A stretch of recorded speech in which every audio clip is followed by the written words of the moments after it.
अच्छा देखें, ये 3 नॉन करंट एसेट्स है। 1 जनवरी 2021 है। कॉस्ट है बिल्डिंग की और उसकी एक्यूमुलेटेड डेप्रिसिएशन और नेट बुक वैल्यू है, प्लांट एंड मशीनरी की और मोटर व्हीकल की। ये 3 नॉन करंट एसेट्स हैं। इन तीनों की कॉस्ट बताई हुई है, ब्रॉट डाउन, पीएफडी का ब्रॉट डाउन और net book value brought down. इस साल क्या हुआ है 2021 में, बिल्डिंग जिसकी लाइफ 20 ईयर्स थी वो हमने कब खरीदी थी? जनवरी 2016 में खरीदी थी। अब यहाँ रुक जाएं, देखें हमेशा आपने देखा है बिल्डिंग के अंदर क्या होता है, रिवाइज्ड लाइफ के साथ डेप्रिसिएशन लगती है।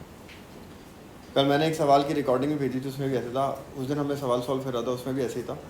हमेशा डेप्रिसिएशन बिल्डिंग की क्या होती है, जब लाइफ थी होती तो रिवाइज्ड लाइफ। तो कॉस्ट फॉर्मूला क्या है, कॉस्ट या रीवैल्यूड अमाउंट्स जो भी है डिवाइड बाय रिवाइज्ड, रिवाइज से बेहतर कह सकते हैं हम रिमेनिंग लाइफ, रिमेनिंग लाइफ, उससे डेप्रिसिएशन आती है। यस, अब यहाँ पे ये कह रहे हैं बिल्डिंग 2016 में खरीदी थी। आप देखें 2016 से लगाएं साहब, 2016, 17, 18, 19, 20, हम 21 में हैं। 20 तो गुजर चुका है। कितने साल गुजर चुके हैं इसकी लाइफ के? 1, 2, 3, 4, 5 साल गुजर चुके हैं। तो 20 ईयर्स इसकी लाइफ थी। 20 ईयर्स में से 5 साल तो गुजर चुके हैं। कितने साल रह गए? 15 साल रह गए हैं। तो जो भी वैल्यू आती है बिल्डिंग की, उसको 15 साल पे डेप्रिशिएट करना होगा। अच्छा, अब रीवैल्यू हुआ है। कब रीवैल्यू हुआ है? साल के शुरू में रीवैल्यू हुआ है। साल के शुरू में रीवैल्यू है 7.5 लाख में। अब साल के शुरू में रिवैल्यूशन होती है तो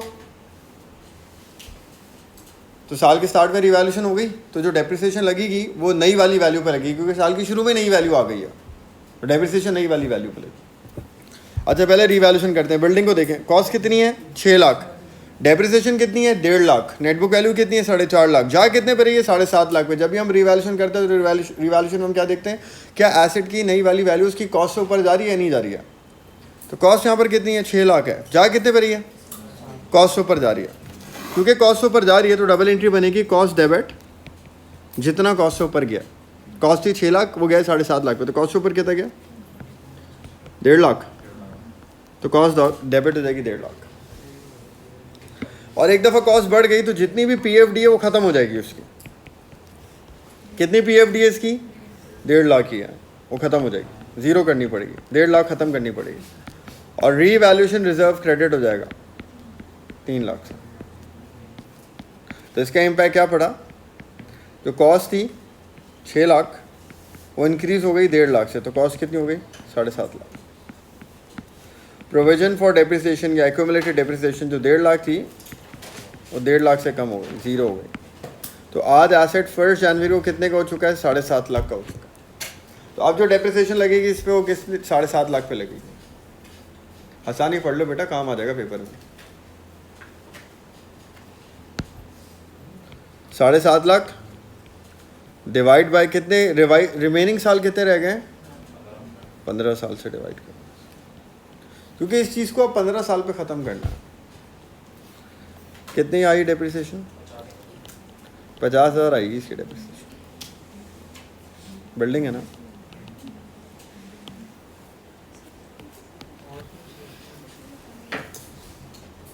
इसमें कोई मसला है तो। और रिवैल्यूएशन की डबल एंट्री,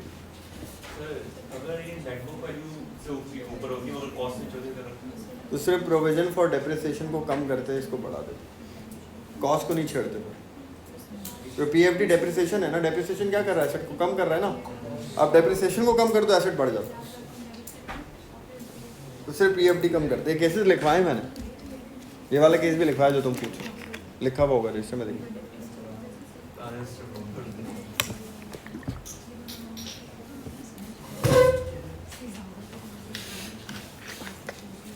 अच्छा, इसके बाद a new machine was purchase on 1 मार्च। मार्च 1 को ख़रीदी जा रही है नई मशीन।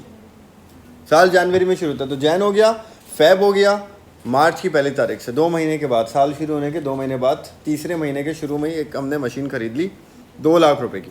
उस पर बाकी खर्चे भी हुए हैं। अब बाकी खर्चों में जो जो कैपिटल एक्सपेंडिचर्स हैं वो हम उसमें प्लस करेंगे। कैपिटल एक्सपेंडिचर क्या होता है? हर वो खर्चा जिसको किए बगैर non current asset workable condition में नहीं आ सकता बिजनेस के अंदर, वो कैपिटल एक्सपेंडिचर है।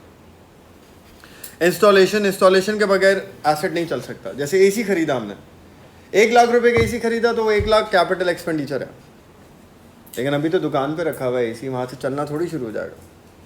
हमने उसका किराया दिया, ट्रांसपोर्टेशन चार्जेस दिया, वो बिजनेस में आया, 5,000 रुपये दिए, वो भी क्या है, कैपिटल एक्सपेंडिचर है। 1,05,000 का हो गया एसी। फिर बिजनेस में एसी आ गया, अभी भी नहीं चलेगा, उसको इंस्टॉलेशन करानी पड़ेगी, फिटिंग करानी पड़ेगी, फिर चलेगा। 10,000 रुपये इंस्टॉलेशन के ले लिए उसने, ये भी कैपिटल एक्सपेंडिचर है। तो एसी कितने का पड़ गया, 1,15,000 का हो गया। फिर उस पर रिपेयर, मेंटेनेंस, ये सब इंश्योरेंस, वो हर साल होता रहेगा, वो कैपिटल एक्सपेंडिचर नहीं है। तो यहाँ पर भी ये देखें, installation charges capital expenditure, capital expenditure है तो ये क्या होगा, एसेट की कॉस्ट में प्लस होगा। डिलीवरी चार्जेस, उसको डिलीवर कराया, कैपिटल एक्सपेंडिचर। अच्छा, स्टॉक की डिलीवरी होती, कैरेज इनवर्ट, वो रेवेन्यू एक्सपेंडिचर। हर वो चीज़ जो IS में आती है वो रेवेन्यू एक्सपेंडिचर है। इन्वेंट्री की डिलीवरी, इन्वेंट्री तो खुद रेवेन्यू एक्सपेंडिचर है, उसकी डिलीवरी भी क्या है, revenue expenditure. Non current asset की डिलीवरी कैपिटल एक्सपेंडिचर। टेस्टिंग, ये भी उसमें आता है कैपिटल एक्सपेंडिचर में। रिपेयर एंड मेंटेनेंस, 5 साल का कॉन्ट्रैक्ट है रिपेयर एंड मेंटेनेंस का, तो हर साल होती रहेगी रिपेयर एंड मेंटेनेंस। एसेट तो चलना शुरू हो जाएगा ना, अभी थोड़ी रिपेयर की उसको ज़रूरत है, बाद में पड़ेगी। तो ये रेवेन्यू एक्सपेंडिचर है, ये कॉस्ट में ऐड नहीं होगा। तो कॉस्ट क्या हो गई, 2 lakh plus 11,000,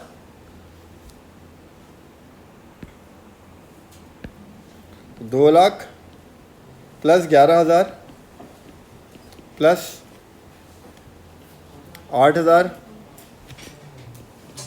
plus 5,000, repair add नहीं होगा। कितना हो गया टोटल, 2 लाख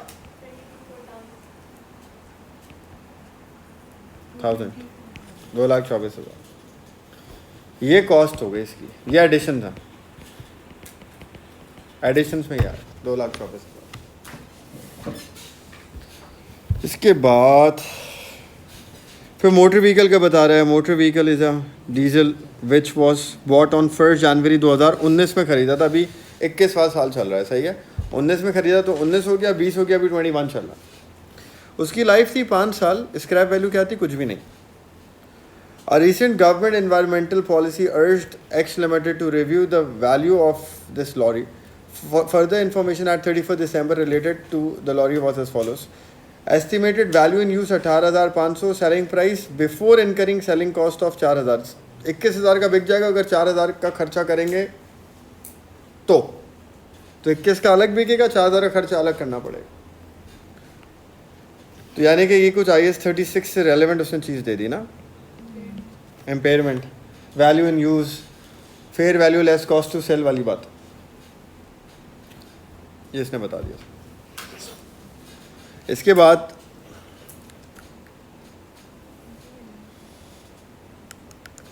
डेप्रिसिएशन लगानी है हमें।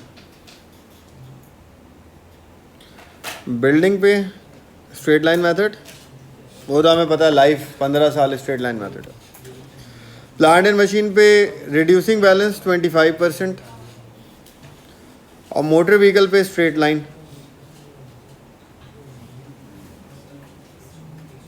5 साल लाइफ है उसके हिसाब से।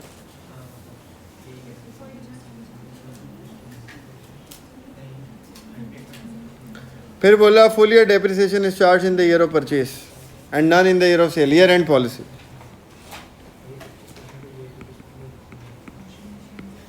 सही है, रिक्वायरमेंट्स पे आते हैं इसके।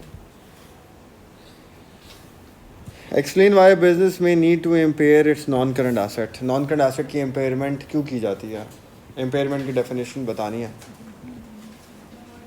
हम उसको फेयर वैल्यू पे रिकॉर्ड करते हैं, उसकी रिकवरेबल अमाउंट पे रिकॉर्ड करते हैं। इम्पेयरमेंट की ज़रूरत क्यों है कि एसेट अपनी रिकवरेबल अमाउंट से ओवरस्टेट ना करे, इसलिए इम्पेयरमेंट की जाती है,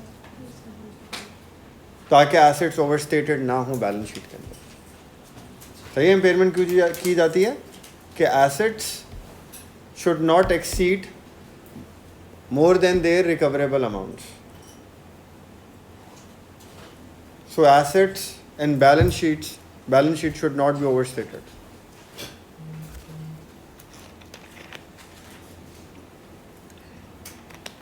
बी में क्या है, explain to what extent the value of diesel lorry to be impaired, support your answer with calculation. Impairment calculate करके देनी है हमें उसको, लेकिन इम्पेयरमेंट कब हो रही है? साल के आखिर में हो रही है। उसने वैल्यू कब दी हुई? साल के शुरू में। अब हमें पहले क्या करना पड़ेगा? इस साल की डेप्रिसिएशन लगानी पड़ेगी, नेट बुक वैल्यू निकालनी पड़ेगी, नेट बुक वैल्यू आ जाएगी, उस नेट बुक वैल्यू को रिकवरेबल अमाउंट से कंपेयर करेंगे और इम्पेयरमेंट देखेंगे। क्योंकि इम्पेयरमेंट साल के शुरू में होती, तो आप बोलते हैं जो साल के शुरू में नेट बुक वैल्यू दी हुई उसको इम्पेयरमेंट से कंपेयर कर लो। इम्पेयरमेंट कब हो रही है? साल के आखिर में हो रही है। देखें कहाँ है यार, ये देखें कब हो रहा है इम्पेयरमेंट रिव्यू? साल के आखिर में हो रहा है यार।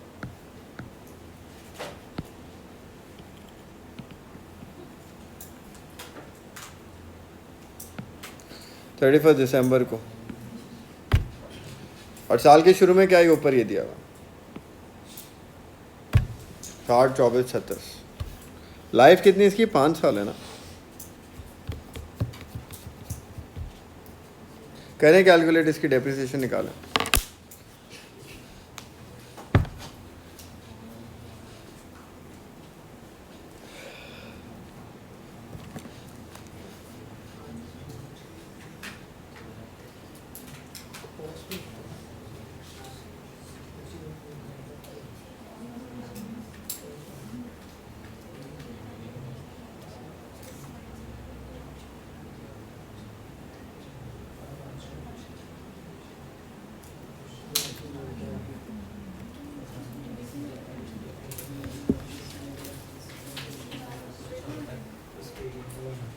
स्क्रैप वैल्यू 0 है ना। Cost minus scrap value divide by life formula होता है ना। चेक कर लेता हूँ, यहाँ सॉल्व कर रहा हूँ। सही, पार्ट बी है ना ये। कॉस्ट कितनी थी इसकी? 60,000। स्क्रैप वैल्यू क्या है? लाइफ कितनी है? कितनी आई डेप्रिसिएशन? 1 साल की आ गई 12,000। इसकी सवाल में कॉस्ट कितनी थी? 60। आज तक की डेप्रिसिएशन कितनी थी? पीएफडी 24 थी। 24 पहले की और 12 इस साल की, मिला के कितनी हो गई? तो साल के आखिर में देखा जाए डेप्रिसिएशन लगाने के बाद तो उसकी नेट बुक वैल्यू कितनी है? 24। कैरिंग अमाउंट हो गया ना, net book value carrying amount. तो कैरिंग वैल्यू डेप्रिसिएशन इस साल की लगाने के बाद दिसंबर तक 21 तक कितनी है? 24,000। अब हम इसकी कैरिंग अमाउंट को कंपेयर करते हैं। किससे कंपेयर किया जाता है इसको? रिकवरेबल अमाउंट से।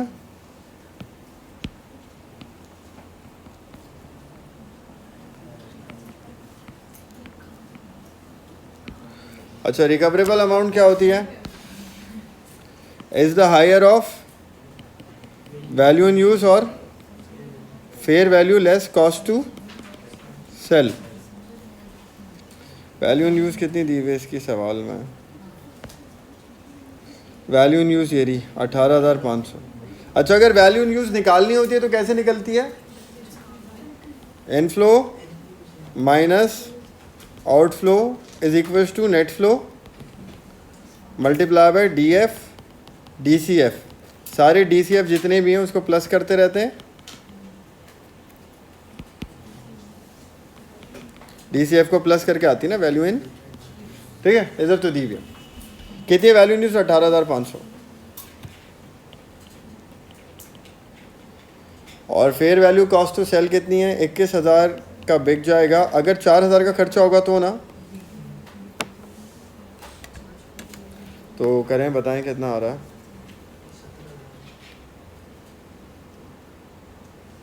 17,000। 17,000 आ जाएगा। सॉल्व कर लें इसको। ठीक है, इम्पेयरमेंट लॉस आ रहा है 5,500। एक मैसेज कर दूँ यार मैं।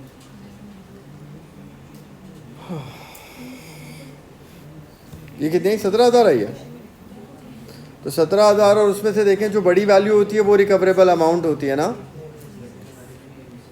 जो बड़ी अमाउंट होती है वो रिकवरेबल अमाउंट होती है।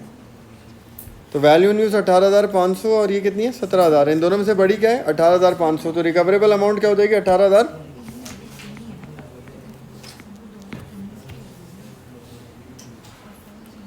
अच्छा एसेट अगर रिकवरेबल अमाउंट से ऑलरेडी कम है ना तो ठीक है, लेकिन अगर रिकवरेबल अमाउंट से ज़्यादा है ना तो इम्पेयरमेंट होती है। यहाँ पे देखिए रिकवरेबल अमाउंट 18,500 और एसेट 24,000 पे लिखा हुआ है, तो ज़्यादा लिखा हुआ है एसेट। तो कितने से ज़्यादा हुआ हुआ है एसेट? 24 लिखा हुआ है, 18,500 होना चाहिए था। कितना ज़्यादा हुआ है? 5,000। याद आएगा इम्पेयरमेंट लॉस।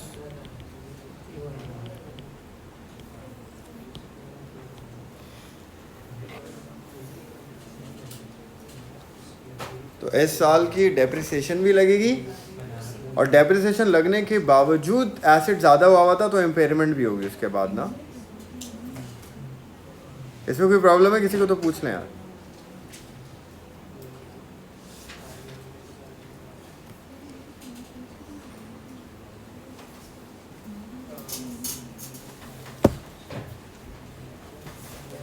ठीक है, रिक्वायरमेंट नंबर 3 क्या है इसकी? नॉन करेंट एसेट के शेड्यूल बनाना है इस साल का।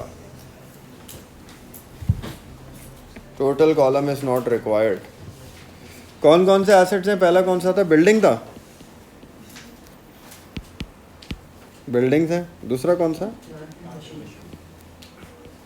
तीसरा कौन सा? टोटल का कॉलम नहीं चाहिए। क्या आती है पहले? कॉस्ट एट 1 जनवरी, फिर क्या आता है इसमें? एडिशंस, फिर क्या आता है? डिस्पोजल, और फिर रीवैल्यूएशन भी लिख लें अगर हुई है तो। बिल्डिंग की साल की स्टार्ट की कॉस्ट कितनी थी? 6 लाख थी। एडिशन नहीं हुआ है, डिस्पोजल भी नहीं हुआ है। हाँ रीवैल्यूएशन हुई है। कॉस्ट में कितनी रीवैल्यूएशन हुई है? 1.5 लाख से कॉस्ट बढ़ी है ना। कॉस्ट का सीडी कितना आ गया? 7.5 लाख। फिर पीएफडी,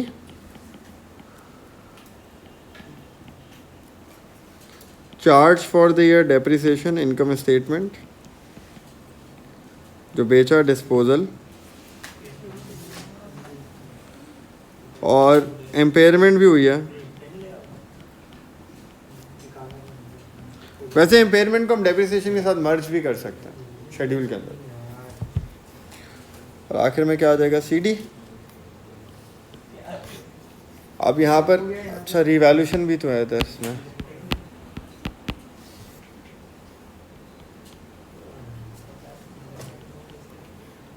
अब पीएफडी देखें।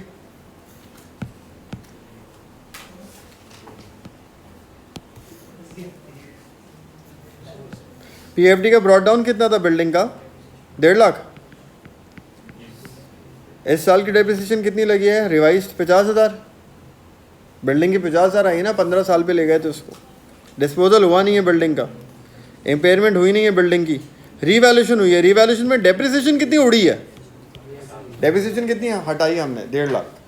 50 तो लगाई है, हटाई कितनी है रीवैल्यूएशन के अंदर? 1.5 लाख हटाई है ना। देखें रीवैल्यूएशन वाली एंट्री में कॉस्ट बढ़ी है 1.5 लाख और डेप्रिसिएशन कितनी हटी है? 1.5 लाख। तो रीवैल्यूएशन 1.5 लाख हट गई है, तो कितनी आ गई सीडी? 50,000। ये पीएफडी का सीडी आ गया। कॉस्ट का सीडी 7.5 लाख है, पीएफडी का 50,000 है। नेटबुक वैल्यू कितनी आ गई? 7 लाख। उस पे आ जाएं, प्लांट एंड मशीन पे आ जाएं। प्लांट एंड मशीन की कॉस्ट कितनी थी साल के शुरू में? 4 लाख है। 4 लाख है। प्लांट एंड मशीन का एडिशन हुआ, एक मशीन खरीदी है ना इसने। न्यू मशीन वॉज परचेज 1 मार्च, कितने की? 2,24,000 की। 30,000 नहीं है कैपिटल एक्सपेंडिचर, बाकी सब है। 2,24,000 की हो गई थी ना, 2,24,000 की एडिशन हुआ था, तो इसका एडिशन है 2,24,000। डिस्पोजल तो है नहीं, रीवैल्यूएशन भी इसकी नहीं है। टोटल कर लें कितना आ गया सीडी? इसकी प्रोविजन फॉर डेप्रिसिएशन का ब्रॉड डाउन कितना है पीएफडी का? 160।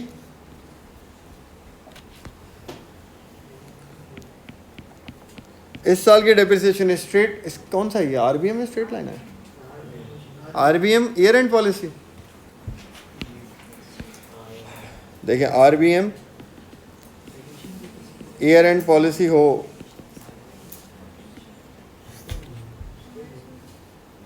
क्या फॉर्मूला लगता है, कॉस्ट अकाउंट का सीडी माइनस पीएफडी का ब्रॉड डाउन माइनस जो बेचा उसकी पीएफडी, उस पे लगती है परसेंटेज, आईएस आ जाता। इस सवाल में कॉस्ट अकाउंट का सीडी तो हमने निकाल लिया, कॉस्ट का सीडी कितना है 624, पीएफडी का ब्रॉड डाउन देखें कितना है 160,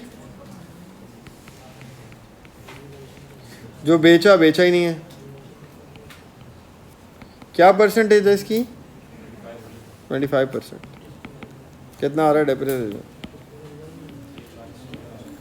1,16,000 आ रहा है, देख लें यार आप लोग सब, 1,16,000 चार्ज फॉर द ईयर हो, डिस्पोजल नहीं है, इम्पेयरमेंट इसकी नहीं है, रीवैल्यूशन भी नहीं है। कितना आ गया सी टी इसका 160 और 116 276।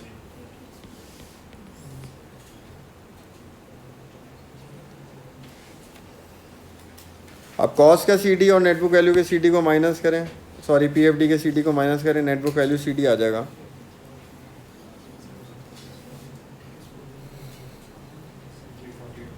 कितना,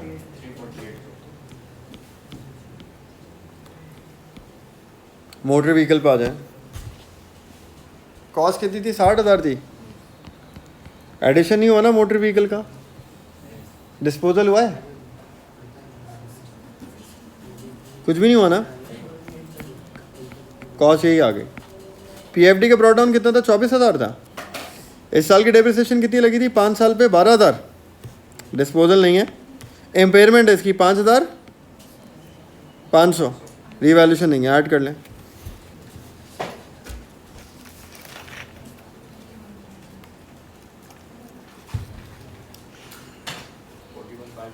$41 माइनस कर दें ऊपर कॉस्ट में से, रिकवरेबल अमाउंट पर रिकॉर्ड हो गया, देखिए 18,500। इसमें देख लें कोई प्रॉब्लम है तो पूछ लें।